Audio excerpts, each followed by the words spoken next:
আওয়ামী লীগ নিষিদ্ধের দাবিতে দ্বিতীয় দিনের মতো শাহবাগ অবরোধ করেছে ছাত্র জনতা। সেখানে আছেন স্টাফ করেসপন্ডেন্ট আবির আহমেদ। সরাসরি যাচ্ছি তার কাছে।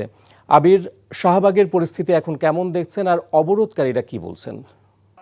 আপনি দেখতেই পাচ্ছেন শাহবাগ এখনো অবরোধ করে রেখেছে বিক্ষুব্ধ ছাত্র জনতা এবং আন্দোলনকারীরা। তারা যেটি বলছেন যে আওয়ামী লীগ নিষিদ্ধ হওয়া না পর্যন্ত তারা এখানে অবস্থান করবেন। আরেকটি বিষয় জানিয়ে রাখি যে গত ৩৬ ঘন্টা অবরোধ করার পরও তারা কিন্তু এখানে অবস্থান করছেন। গত বৃহস্পতিবার তারা এই আন্দোলন শুরু করেন এবং টানা ১৮ ঘন্টা যমুনার সামনে তারা অবস্থান নিয়ে এরপরে বাইতুল মোকাররমে শুক্রবার অর্থাৎ গতকাল বাইতুল মোকাররমের সামনে তারা অবস্থান নেয়।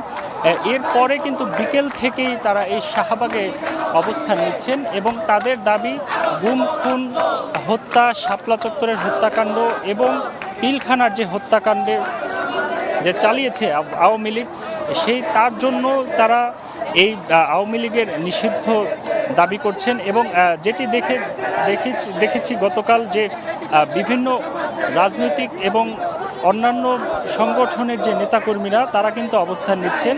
এখন এখানে তারা অবস্থান নিচ্ছেন, দাবি আদায় না হওয়া পর্যন্ত তারা এখানে অবস্থান নেবেন। আরেকটি বিষয় জানিয়ে রাখি, কিছুক্ষণ আগে কিন্তু টাঙ্গাইলে এই বিক্ষুব্ধ ছাত্র জনতার উপরে হামলা হয়েছে এমনটি তারা এখান থেকে অভিযোগ করেছেন।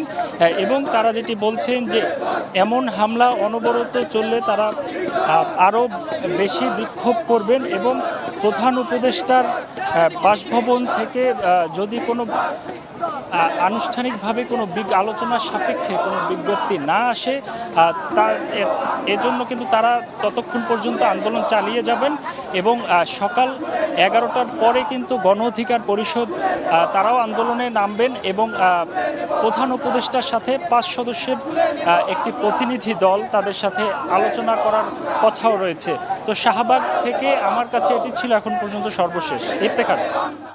বান্ডেল থাকলে প্রতি সেনমানিতে টাকা বাঁচবে। বিকাশ সেনমানি বান্ডেল কিনে জিতুন প্রতি লেনদেনে।